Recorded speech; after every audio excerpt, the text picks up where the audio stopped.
La recharge sur autoroute, mais aussi en ville, l'évolution du nombre de points de charge en France, l'avancement des déploiements en regard des promesses du gouvernement, la tarification, l'autonomie des batteries, leur fabrication et leur recyclage, autant de sujets qui sont à la fois techniques et aussi politiques.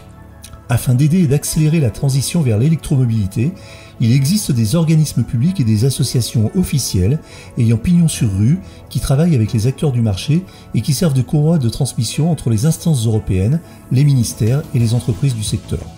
Leur rôle est également de représenter l'ensemble de l'écosystème de l'électromobilité dans les domaines industriels, commercial, institutionnel ou associatif. En résumé, elles ont pour objectif de faire la promotion de l'utilisation des véhicules électriques et hybrides rechargeables. L'AVER est l'une d'elles et œuvre sans relâche depuis plusieurs décennies, oui j'ai bien dit décennies, pour faciliter le passage à la voiture zéro émission. Nous recevons aujourd'hui Cécile Goubet, déléguée générale de l'AVER France. Cet épisode est sponsorisé par MrEV.com, boutique en ligne d'accessoires de recharge pour véhicules électriques et hybrides rechargeables. Sur MrEV.com, vous trouverez toutes les solutions de recharge adaptées à votre véhicule électrique, notamment des câbles de recharge à la longueur personnalisée, ainsi que des bornes de recharge fixes ou mobiles. Si vous avez besoin de conseils, les experts de MrEV.com vous répondent par téléphone du lundi au vendredi de 9h à 17h. Pour en savoir plus, rendez-vous sur mister-ev.com.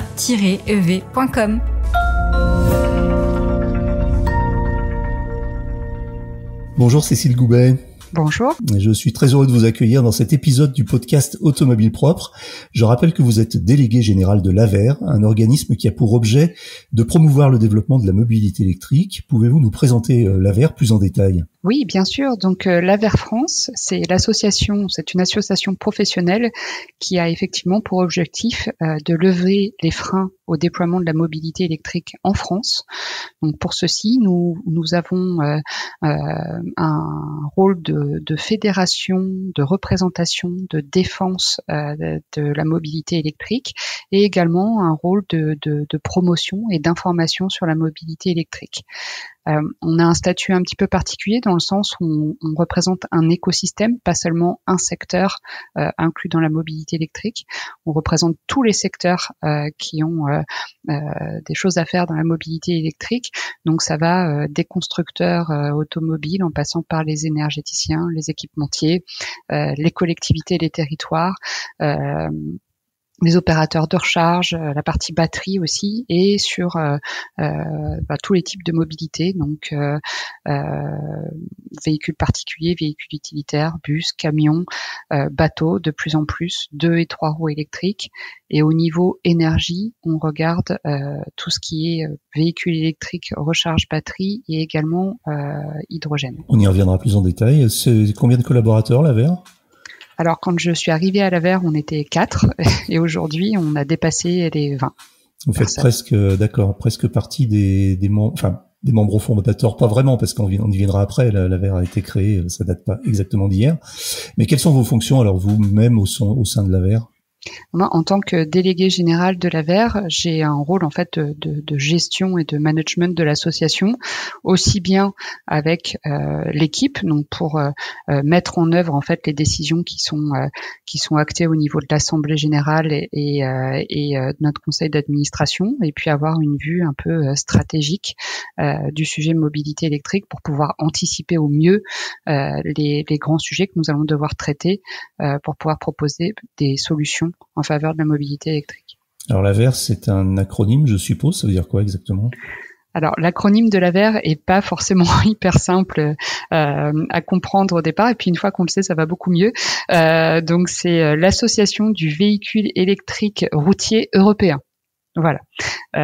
Et donc c'est pour ça qu'il y a également une AVER Europe, dont l'acronyme veut dire la même chose. D'accord. Alors une AVER Europe, ça veut dire que c'est une émanation de l'AVER France, c'était une création française, ou est-ce que c'était au départ un organisme européen ? Alors c'est un petit peu, comme rien n'est jamais simple, c'est un petit peu plus compliqué que ça. En fait, les différentes AVER que vous allez trouver dans de nombreux États membres ont été créées sous impulsion de la Commission européenne en 1978, mais sont indépendantes et autonomes les unes des autres. Donc, on n'a pas forcément ni le même périmètre, ni les mêmes actions en fonction des différents États membres. Et l'AVER Europe existe également de façon indépendante. Néanmoins, on est adhérent à l'AVER Europe et on participe à certains groupes de travail. Mais ce n'est pas l'AVER Europe qui décide du plan de travail de l'AVER France et vice-versa. Alors, l'AVER a donc été créé en 1978 sur impulsion à l'époque de l'Union, enfin de la Communauté européenne. C'est une époque où on parlait déjà d'électromobilité. Alors, juste pour faire 2 minutes d'histoire, quel était son rôle et sa vocation à l'époque? Parce que 1978 et voitures électriques, ça paraît quand même assez surréaliste quand on regarde aujourd'hui. Effectivement, en fait, en 1978, on voit vraiment l'évolution des travaux de l'AVER France au travers des différents rapports annuels et assemblées générales. Globalement, jusqu'à 2008, même 2010, l'AVER France avait vraiment un rôle de communication en fait sur la mobilité électrique en faisant des colloques, des conférences, des actions presse pour sensibiliser sur la mobilité électrique. À partir du moment où on a commencé à avoir une offre en fait de mobilité électrique un petit peu plus large et qui s'est fait aussi avec la révolution numérique qu'on connaît tous, l'AVER France s'est élargi à d'autres actions de fédération et de représentation des intérêts de la mobilité électrique, tout simplement parce que si on veut qu'une technologie marche, il faut qu'il y ait un environnement réglementaire, législatif et fiscal qui permette à cette technologie de se déployer. Et aujourd'hui, c'est vraiment un de nos rôles essentiels. Alors on accuse parfois les institutions, et notamment les institutions européennes, d'être un petit peu bureaucratiques et parfois être à la remorque de l'innovation. Mais là, finalement, on peut parler de vision, parce que imaginez créer un organisme qui va favoriser la mobilité électrique en 78, c'était juste avoir 30 ans d'avance, quoi. Globalement, on a toujours un décalage entre les initiatives qui sont portées pour communiquer ou promouvoir sur certains sujets, que ce soit mobilité électrique ou au sens plus large climat. Enfin, l'Europe et la Commission européenne et les États membres ont été quand même assez en pointe, notamment sur tous les sujets de politique climatique et énergétique. Après, la question c'est la mise en musique en fait de ces déploiements avec toute une batterie de textes, que ce soit directives, règlements, etc., qui peuvent parfois paraître un peu lourds. Néanmoins, ils sont essentiels pour pouvoir assurer une certaine unicité au sein de l'Europe des différents déploiements. Donc c'est toujours la différence entre pousser une nouvelle technologie, une nouvelle idée, un nouveau sujet et avoir un cadre. Alors l'AVER, pour rentrer un petit peu dans le concret, dans le vif du sujet, comment ça marche concrètement? Quelles sont vos relations avec les constructeurs automobiles, les opérateurs de recharge? C'est très large comme question. Au niveau de notre mode de fonctionnement peut-être déjà. Donc on est une association à but non lucratif. Donc en fait on fonctionne comme toutes les associations, avec un système d'assemblée générale et un conseil d'administration et un bureau qui sont absolument essentiels au bon fonctionnement de notre organisme. Donc nous mettons en fait en œuvre les décisions de l'assemblée générale en s'appuyant sur nos administrateurs. Donc pour être clair là-dessus, l'assemblée générale, ça regroupe l'ensemble de nos adhérents et c'est elle qui vote vraiment les grandes orientations et également les grandes modifications de statut s'il y a besoin au sein de l'association. C'est l'assemblée générale qui élit des administrateurs qui sont donc présents au conseil d'administration et eux vont en fait gérer les intérêts collectifs de l'association. Et après, on a également un bureau où on a certains administrateurs qui y siègent et qui en fait vont préparer un petit peu les réunions du conseil d'administration et puis permettre de préparer certains sujets, notamment des sujets de fond, pour les présenter en conseil d'administration. Très bien. Alors, on va parler un petit peu technique et déploiement. Quelles sont, par exemple, vos actions en faveur du développement des infrastructures de recharge électrique en France, notamment, par exemple, sur les bornes sur les aires d'autoroute? On en est où, là, actuellement? Les actions de l'AVER France en faveur du développement des infrastructures de recharge en France couvrent tous les usages. C'est-à-dire qu'on a des actions très fortes en faveur de l'équipement des bâtiments collectifs notamment. On a eu des actions également très fortes sur toute la question des schémas directeurs dans les territoires et également des actions très fortes sur l'équipement des grands axes routiers.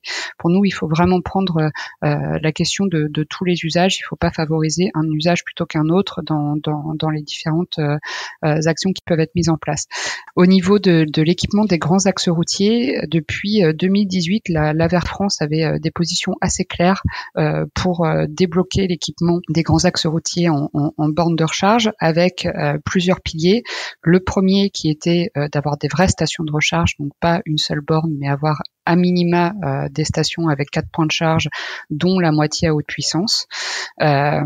On avait un deuxième pilier qui était la simplification des procédures, parce que le grand public ne le sait pas nécessairement, mais installer des infras de recharge sur des aires de service, ça rentre dans un cadre qui est quand même assez important et assez lourd en fait de marché, d'appels d'offres, etc. avec divers acteurs.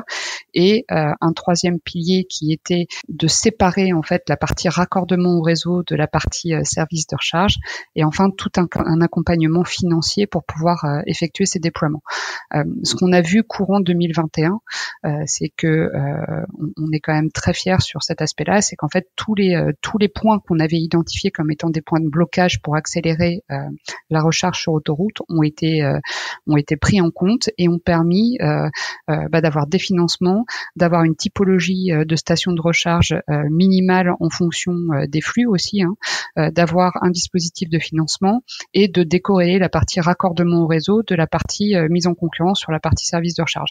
Et ça, c'est hyper important parce qu'en fait, cette action-là, ça nous a permis de gagner en fait 1 an sur les déploiements. C'est-à-dire que faire le raccordement d'un côté par les concessionnaires autoroutiers et sortir les stations de recharge par les opérateurs, décorréler les deux, ça fait gagner 1 an. Sur le développement des bornes sur autoroute, vous venez de nous indiquer donc que le plan serait probablement respecté, d'avoir toutes les aires de service équipées d'au moins une borne, c'est ça, d'ici fin 2022. Alors c'est plus que d'au moins une borne. Oui, mais à minima, parce qu'on sait aujourd'hui, on connaît la réalité du marché. Quand on est utilisateur, on s'arrête parfois sur des stations d'autoroute qui promettent une recharge électrique et puis finalement il y a une seule borne ou deux et ça est en panne ou pas. Mais en tout cas, ça veut dire que le plan de déploiement est vraiment massif. Alors moi j'avais en tête 2023 et là vous nous dites que ça serait plutôt fin 2022. Ça sera fin 2022, début 2023. Après, je me permets de revenir sur ce qu'il faut avoir en tête, c'est que les financements pour lesquels on a tous travaillé ensemble, pour pouvoir avoir accès aux financements disponibles pour les grands axes routiers, c'est au minimum des stations avec 4 points de recharge, dont la moitié à 150 kW. Et du coup, après, vous allez avoir des typologies de stations et des montants de financement qui vont dépendre en fait du nombre de points de recharge, avec à chaque fois la moitié des points de recharge à minimum 150 kW. D'accord. Donc on est vraiment sorti de cette idée d'avoir quelques bornes à 50 kW sur autoroute. Aujourd'hui, le gouvernement est pleinement conscient, et c'est ce qui se ressent avec ces dispositifs de financement, de la nécessité d'avoir de la recharge haute puissance, et toutes les stations bénéficieront de la moitié de leur point de recharge à 150 kW au minimum. Alors on parle des aires de service aujourd'hui qu'on connaît, c'est généralement les grandes stations d'autoroute avec des pompes à essence, des restaurants, etc. Il y a une petite subtilité dans ce marché, c'est les aires aujourd'hui, vous savez, les aires de repos où il n'y a pas de station-service, où vous avez simplement un petit parking et des toilettes généralement. Est-ce que ça serait pertinent? Est-ce que c'est prévu d'équiper ces aires avec des bornes, puisque par principe elles sont totalement en libre service? L'équipement sur les grands axes routiers va dépendre des des typologies d'aires. Donc on a des aires de service et des aires de repos qui ne bénéficient pas des mêmes possibilités ou du même cadre légal. Donc sur les aires de service, en fait, comme son nom l'indique, vous avez des services. Donc ça passe par des restaurants, de la distribution de carburant, etc. Au niveau des aires de repos, l'activité commerciale n'est pas possible. Et du coup, la question qui va se poser avec la mobilité électrique, c'est est-ce que on peut ouvrir des services de recharge typiquement sur des aires de repos. Et ça nécessite un très gros travail de modification réglementaire, mais qui va devoir l'opportunité en fait d'ouvrir de la recharge sur les aires de repos va devoir se poser au regard en fait de la croissance du parc et de la nécessité de pouvoir étaler la demande de recharge sur les grands axes. Donc c'est un sujet aujourd'hui. On va finir sur les sujets d'implantation massive et un peu liés aux politiques. Le gouvernement avait promis 100 000 points de recharge fin 2021. Alors, on sait que le nombre de points de recharge en France a bien augmenté, mais on est quand même aujourd'hui à combien? On est à 56 000 à peu près points de recharge, c'est ça? Tout à fait. Aujourd'hui, en France, on a passé la barre des 57 000 points de recharge ouverts au public. Je précise bien ouverts au public, puisqu'en fait, au regard des estimations, ce qu'il faut noter, c'est que c'est presque 58 000 points de recharge. En fait, ça ne représente que 6% des points de recharge disponibles quand vous regardez les estimations de ce qu'on peut avoir à domicile ou au travail. Néanmoins, ces points de recharge ouverts au public sont extrêmement importants. Déjà pour ceux qui n'ont pas la possibilité d'avoir de points de recharge à domicile, pour de la recharge d'appoint, que ce soit pour les particuliers ou les professionnels, et également sur les grands axes routiers. Alors l'objectif pour 2030, à l'horizon 2030, c'est d'avoir en France 350 000 points de recharge. Vous pensez qu'on y sera? On va rattraper ce petit retard qu'on a là et puis le dépasser? C'est-à-dire que la courbe de développement est exponentielle maintenant? Alors aujourd'hui, ce qu'on a comme objectif sur les déploiements de points de recharge, c'est ce qu'on retrouve dans des textes qui encadrent en fait toute la politique énergie et climat de la France.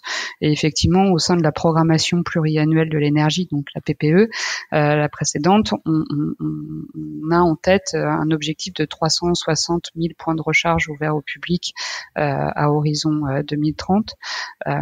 Néanmoins, c'était avant le renforcement des objectifs qui est en cours de discussion au niveau européen, donc qui va probablement devoir être vu à la hausse, ou en tout cas avoir une réflexion sur à la fois le nombre de points de recharge et la puissance de ces points de recharge. Donc de toute façon, en fait, la question de est-ce qu'il en faut 360 ou 460 se pose pas vraiment en ce sens, dans la mesure où de toute façon, on sait à peu près qu'entre 2020 et 2030, on va avoir une multiplication par plus de 10 des besoins en infrastructure de recharge. En revanche, ce qui est intéressant aujourd'hui dans l'approche qui est prise dans les discussions européennes, c'est d'avoir une approche en puissance, donc en kilowatts également, qui va permettre une approche un petit peu différente de ce qu'on a aujourd'hui, mais de s'assurer qu'on a bien la puissance disponible sur tous les États membres pour répondre aux besoins en infra de recharge. Alors, on va passer à une question un peu sensible, parce qu'on a l'impression que c'est un petit peu l'oublié de la recharge électrique, et vous me voyez venir, c'est la recharge en ville.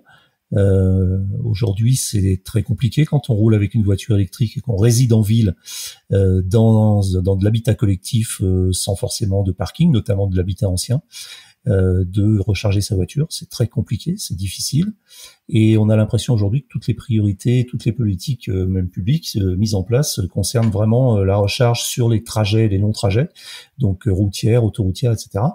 Et est-ce que vous intervenez aussi dans cette problématique de la recharge en ville? Nous, on avait une vraie difficulté avec la notion unique de droit à la prise, alors que ce qu'on constate en fait dans les bâtiments collectifs, notamment les bâtiments existants, c'est qu'on peut faire avec un droit à la prise individuelle une fois, 2 fois, 3 fois. Ça pose pas trop de problèmes dans la majorité des bâtiments où vous avez encore un peu de réserve de puissance, ça marche. Le souci, c'est dès que vous allez arriver à la 3e ou à la 4e demande où il n'y a plus de réserve de puissance. Et là, en fait, ça implique des travaux très conséquents. Donc on a un vrai problème de débit et d'infrastructure là. Voilà. Et du coup, en fait, c'est pour ça que depuis, pareil, je pense qu'on a commencé à aborder ce sujet-là courant 2018. On a beaucoup poussé à la fois en termes de réglementation, législation et en termes de dispositifs de financement pour voir émerger le concept d'infrastructure collective, qui en fait, pour éviter d'avoir un terme un peu barbare, c'est juste l'équipement électrique du parking. Donc, c'est-à-dire que on pousse beaucoup pour que les copropriétés, les bâtiments collectifs, quand ils se saisissent du sujet de l'infra de recharge, réfléchissent infra collective, donc équipement électrique du parking, ce qui permet en fait de pouvoir derrière avoir des demandes individuelles qui sont traitées beaucoup plus rapidement et d'avoir sa borne installée en 2-3 semaines max. Donc nous, c'est vraiment quelque chose qu'on a beaucoup poussé. Et en fait, c'est un concept déjà qu'on a mis en place dans le cadre du programme Advenir, qui est un programme de financement de points de recharge dont on est à l'origine et qu'on pilote depuis 2016. Donc il y a un dispositif de financement pour les infracollectives en plus des points individuels en copropriété. Et en parallèle, on a vu dans la loi climat et résilience de cette année la notion d'infrastructure collective qui a été inscrite dans le texte, donc qui existe aujourd'hui avec des possibilités de financement qui peu importe si vous choisissez de passer par un opérateur privé ou par une extension du réseau public de distribution, d'avoir un système où vous avez 0 € de reste à charge pour la copropriété, ce qui devrait aussi permettre de fortement faciliter les installations en copropriété. Et on a également beaucoup travaillé avec la Banque des Territoires sur le dispositif Logivolt aussi, qui permet d'avoir un moyen d'action très très fort, quelle que soit en fait la copropriété et sa taille. Et pour nous, c'est vraiment essentiel. Donc ça, c'est pour la partie bâtiment collectif. Et puis il y a un autre aspect qui est très important et on communique beaucoup dessus dans nos discussions, notamment avec les territoires, c'est qu'aujourd'hui les territoires sont engagés dans des démarches de schéma directeur, donc d'avoir des approches beaucoup plus stratégiques en fait de déploiement des points de recharge, donc toujours avec l'optique la bonne borne au bon endroit pour le bon usage à la bonne puissance. Et ça veut aussi dire d'avoir une réflexion quand on a des zones résidentielles avec beaucoup de bâtiments collectifs et où il n'y a pas beaucoup de parking, de penser à la charge lente pour les gens qui ne peuvent pas avoir de borne de recharge chez eux. Et est-ce que vous pensez que on pourrait envisager aussi d'avoir des vraies stations de recharge en ville comme on a aujourd'hui le long des routes ou le long des autoroutes, par exemple, pour ne pas les nommer, Ionity ou Fastned ou même Tesla. Est-ce qu'on pourrait envisager d'avoir ça en ville pour répondre à ce besoin justement, c'est-à-dire de la charge lente mais aussi de la charge rapide, parce qu'il peut arriver que on séjourne dans une ville et qu'on n'ait pas vraiment de solution pour se charger. Alors je sais que Tesla avait commencé à indiquer il y a quelques années qu'ils allaient équiper certaines grandes villes américaines des centres-villes de stations Tesla. Est-ce que vous pensez qu'aujourd'hui le marché serait mûr, où il y aurait de la place pour une sorte de Ionity de la recharge urbaine, par exemple, un hyper spécialiste qui ne ferait des déploiements qu'en milieu urbain? Ce qu'on voit aujourd'hui sur les déploiements de ce qu'on appelle nous hub et stations de recharge, nous on a initié cette démarche-là avec un mécanisme de financement dans le cadre du programme Advenir, avec une cible spécifique hub et stations de recharge hors grands axes routiers, donc qui ciblait clairement tout ce qui est on va dire zone périurbaine, zone commerciale, etc. Et globalement, on voit quand même une appétence aujourd'hui pour des déploiements de ce type-là. Alors après, je sais que je vis en région parisienne, donc c'est vrai qu'on est plutôt bien lotis là-dessus, mais ce qu'on voit aujourd'hui, c'est qu'on a quand même de plus en plus d'aires de service, notamment autour du périphérique ou dans des zones commerciales qui s'équipent en fait de vraies stations de recharge avec de la haute puissance et qui permettent de répondre à cette demande-là. Et c'est une demande qui est absolument essentielle, puisque derrière il faut être en capacité de pouvoir répondre à des demandes d'appoint, que ce soit pour des artisans, des professionnels ou même des particuliers qui ont besoin de faire le plein rapidement pour pouvoir poursuivre la route. On pourrait imaginer que les dernières stations de service avec des pompes à essence en ville soient transformées en stations de recharge? La transformation des stations essence en stations de recharge a déjà commencé dans certaines zones. Donc la plus emblématique à ce stade qu'on a pu voir, c'est la transformation de la station de la Défense en 100% électrique. Ce qu'on voit quand même globalement, ce sont aussi des usages mixtes, c'est-à-dire qu'on a encore on a des stations services en fait qui distribuent plusieurs types de carburants, donc de l'essence, du diesel et de l'électricité. Et à terme, on aura aussi cette question sur de la distribution d'hydrogène. Donc en fait, on est vraiment sur une mutation très, très profonde des infrastructures de carburant et qui est traitée notamment dans le cadre d'un texte européen, pour revenir dessus, et qui est essentiel, puisque si on veut que le parc se transforme complètement et parte vers des véhicules en fait zéro émission. Aujourd'hui, zéro émission à l'échappement, c'est batterie hydrogène. Donc il faut que les infrastructures de carburant mutent en conséquence. Alors on va finir justement avec un sujet un petit peu polémique. C'est celui des anti-VE, je les appelle comme ça, les anti-véhicules électriques, qui avancent souvent des arguments, et souvent les mêmes arguments d'ailleurs, pour exprimer leur opposition aux VE, aux véhicules électriques. Donc la question des terres rares, la question des méthodes d'extraction, les besoins en énergie dépassant soi-disant la capacité de production. On l'entend beaucoup ça aussi. On entend beaucoup une espèce de doxa populaire qui consiste à dire oh là là, mais si tout le monde a une voiture électrique, il va falloir construire 30 centrales nucléaires en plus. Les questions d'autonomie, les questions de pollution, parce que beaucoup d'anti-VE nous disent aussi que les voitures électriques sont aussi polluantes que les voitures thermiques, ce qui me fait dresser les cheveux sur la tête à chaque fois. Et puis la question des recyclages des batteries. Bon, ça fait beaucoup de questions, mais en 2 mots, Cécile, qu'est-ce que vous avez à leur répondre pour débunker un peu tous ces clichés là? En 2 mots, on va commencer par la base, qui est la question de la souveraineté énergétique de la France. Aujourd'hui, même si la souveraineté énergétique de la France est quand même pas mal améliorée depuis 1990, ce qu'on voit, c'est que le secteur des transports, ça occupe le premier poste de consommation énergétique finale en France. C'est 32% des consommations et ça repose à plus de 90% sur des produits pétroliers raffinés. Donc, quand on voit la facture que ça représente au global, cette consommation énergétique, la question se pose même pas.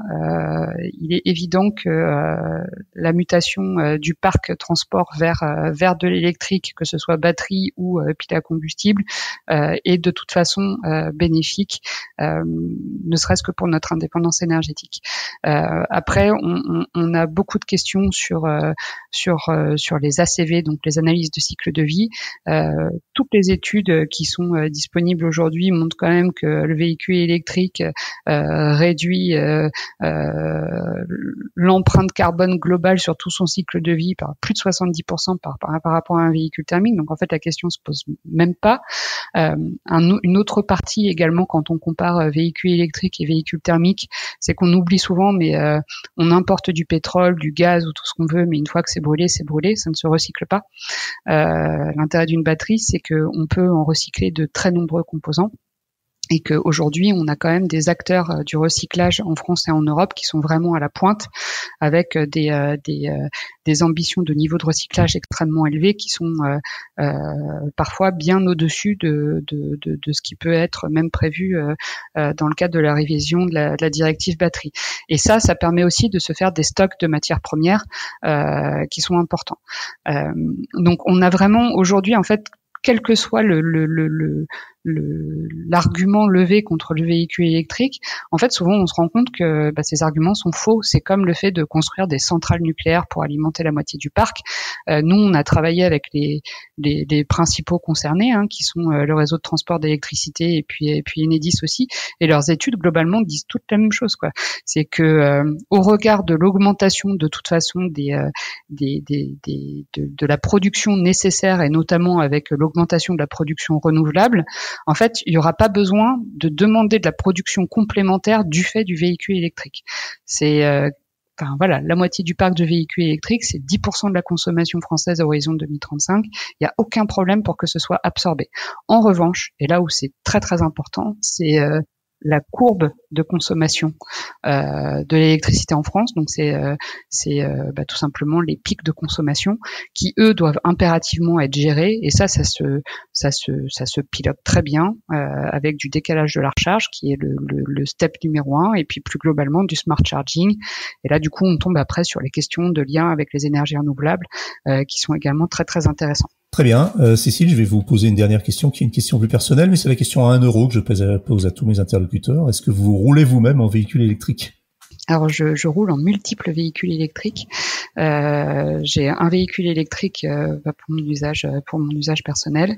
En dehors des trajets quotidiens boulot domicile, où là je suis en vélo à assistance électrique, et mon mari est en scooter électrique, et une grosse partie de ma famille a aussi un véhicule électrique. Donc on est très très électrifié dans la famille. Vous êtes ce que j'appelle moi électro-flexible, c'est-à-dire voiture électrique pour les longs trajets, vélo à assistance électrique en ville, éventuellement scooter, etc. Exactement. Très bien, merci Cécile Goubet. Je rappelle que vous êtes déléguée générale de l'AVER, un organisme qui a pour objet de promouvoir le développement de la mobilité électrique. On aurait pu avoir une conversation passionnante de plusieurs heures parce qu'il y a plein de sujets que j'aurais voulu évoquer avec vous, mais on n'a plus trop le temps. On aura peut-être l'occasion de se reparler prochainement. Voilà, c'est terminé pour aujourd'hui, mais l'actualité de la voiture électrique ne s'arrête jamais. Retrouvez-la heure par heure sur automobilepropre.com. Je vous rappelle que ce podcast est disponible sur toutes les plateformes comme iTunes, Spotify, Google Podcast et autres. Si vous l'appréciez, vous pouvez le noter, ça nous ferait très plaisir et cela aiderait le podcast à gagner en visibilité. Pensez bien aussi à vous abonner via votre plateforme préférée afin de ne rater aucun épisode. N'hésitez pas également à nous faire vos retours, remarques et suggestions à l'adresse podcast@automobilepropre.com. Quant à nous, nous vous disons rendez-vous jeudi prochain pour un nouveau numéro de Automobile Propre, le podcast. Salut!